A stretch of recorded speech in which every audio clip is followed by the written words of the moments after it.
Hai sahabat Mizan, ketemu lagi di podcast Buku Anak bersama saya Fauzia Hafida. Wah, seneng banget ya akhirnya ketemu lagi di episode baru yang pastinya kali ini kita akan ngebahas all about ilustrasi buku anak.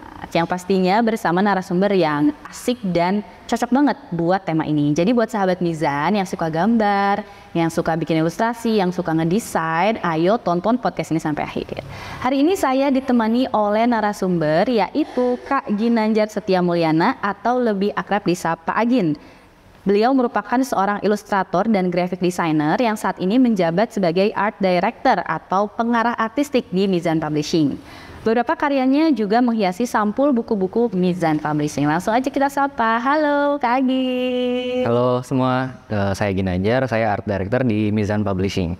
Nah, udah berapa lama nih Kak jadi art director di Mizan Publishing? Kalau di Mizan sendiri sih masih bilangnya baru ya dari tahun 2021. Cuman kalau jadi ilustrator sama graphic designer itu dari 2014. Wah, udah lama ya dari udah 2014, lumayan lah ya. Nah, sehari-hari nih tadi art director atau pengarah artistik itu sebetulnya kerjaannya ngapain aja sih? Kan kalau di penerbit itu biasanya editor gitu ya. Terus apalagi yang terkenal tuh penulisnya gitu kan. Ya. Nah, kalau pengarah artistik itu sebetulnya ngapain sih Kak? Jadi di buku tuh kan apa ya, nggak cuma teks aja ya. Pasti ada visualnya juga buat membantu apa ya, menggambarkan buku itu bercerita tentang apa. Apalagi kita kan ada di ranah buku anak nih. Betul. Itu pasti butuh banyak ilustrasi buat membantu gimana pembaca itu membayangkan cerita buku ini tentang apa. Betul, karena kan buku anak itu seperti episode sebelumnya nih ya, ngobrol sama Kak Iwan, teksnya sedikit nih, Ya, jadi betul. Gambarnya yang bercerita, Ya. gitu ya Kak ya. Nah, jadi fungsinya adalah untuk memvisualkan dari yang buku Betul. tadi teks-teksnya. Ini sini nih ada buku-bukunya yang pernah digarap sama Kak Agin ya. Ya. Coba bisa ditunjukkan nggak Kak, apa aja tuh? Oke, ini yang pertama KKPK, ini komiknya ya. Kita breakdown aja nih, ini apa sih yang dikerjain Oke. kita di dapur sih di sini tuh. Betul-betul. Yang pertama tuh ini kan ada ilustrasi dari komik salah satu judul komik yang di dalamnya gitu. Ini Little Photographer. Ini biasanya ilustrasi ini kita pesan ke freelance. Oke. Nah ini yang mungkin nanti kita jelasin di depan ya. Ya. Oke. Nah yang saya buat itu adalah desain layout keseluruhan. Ini kayak komik KPK, terus penempatan logo KPK, Logo ya. terus juga apa namanya? Ini kan yang nulis komik-komiknya ya. Sama ini judul. Nah, judul itu biasanya digarap di sini. Oke. Karena kita tuh biasa banyak opsi dulu. Nanti kan ilustrator tuh biasanya hanya gambar aja.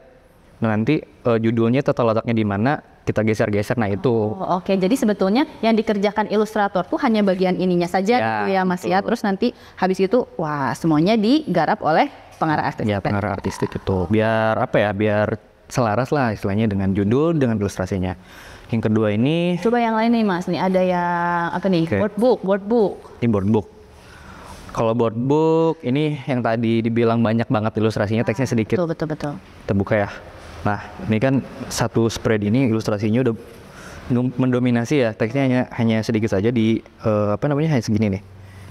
Nah, ini tata letak ilustrasi dan teks biar enak dibacanya. Nah, itu diatur sama. Jadi memang ilustratornya hanya gambar ininya saja Betul. gitu ya kayak, tapi untuk yang lain-lainnya ini dari artistik Ya. yang menggarapnya. Terus juga biasanya cover juga sama.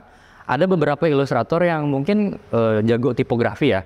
Oke. Itu kita biasanya sekalian sih kalau memang itu nilai plus banget nih buat ilustrator bisa tipografi. Oke. Itu nanti sekalian nih bikin judulnya. Tapi kalau beberapa buku juga itu enggak. Itu di Artistik juga. Di artistik. tipografinya. Bisa seringnya sih sama saya, cuman sekarang udah ada tim tim ya lain. dibagi-bagi. Jadi dibagi-bagi. Nah, Oke. ini yang menarik ya, Kak ya, karena di Mizan ini juga banyak banget buku anaknya. Tadi ada KKPK ya, terus ada board booknya juga. Nah, pastinya nih sahabat Mizan yang suka ngegambar ya, pasti pengen juga nih bisa dong jadi ilustrator di buku anak Bisa Mizan. banget, Nah, bisa itu gimana Kak caranya Kak?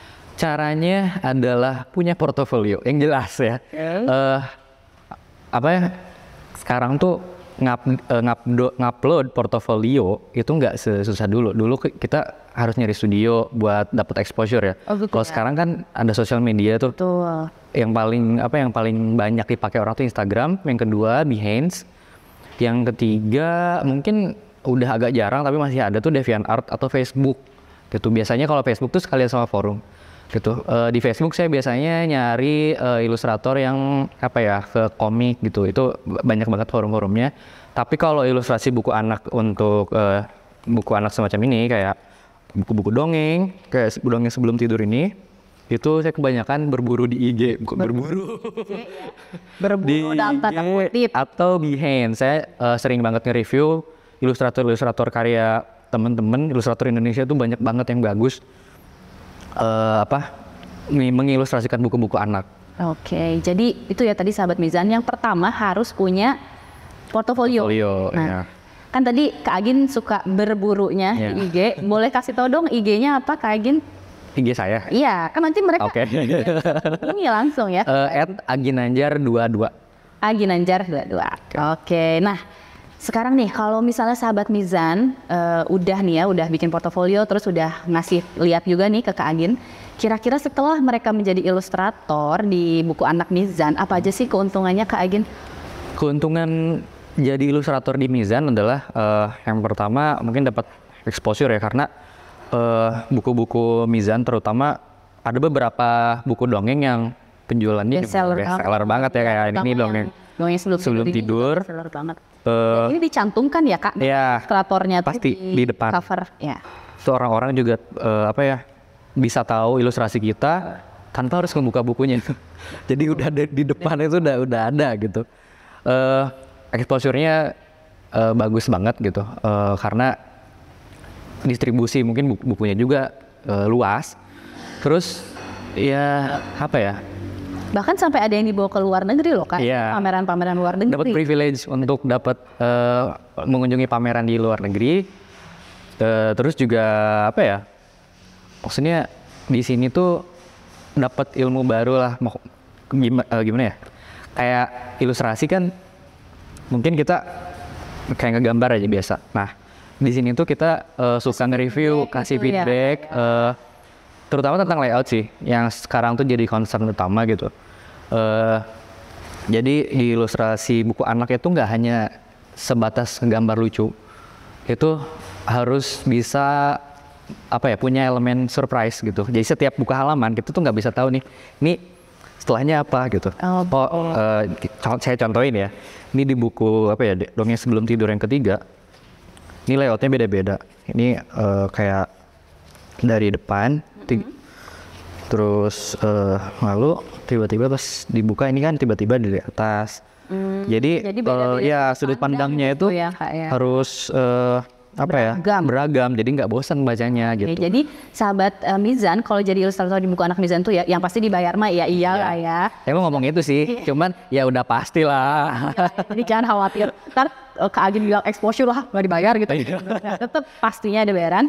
Tapi yang tadi tuh nilai tambahnya dapat exposure karena buku-buku kita banyak yang bestseller, sampai dibawa ke pameran luar negeri juga. Terus ya itu tadi dapat feedback dari tim arsiteknya Mizan ya. Jadi yang pastinya portofolio nambah, ilmu juga nambah ya.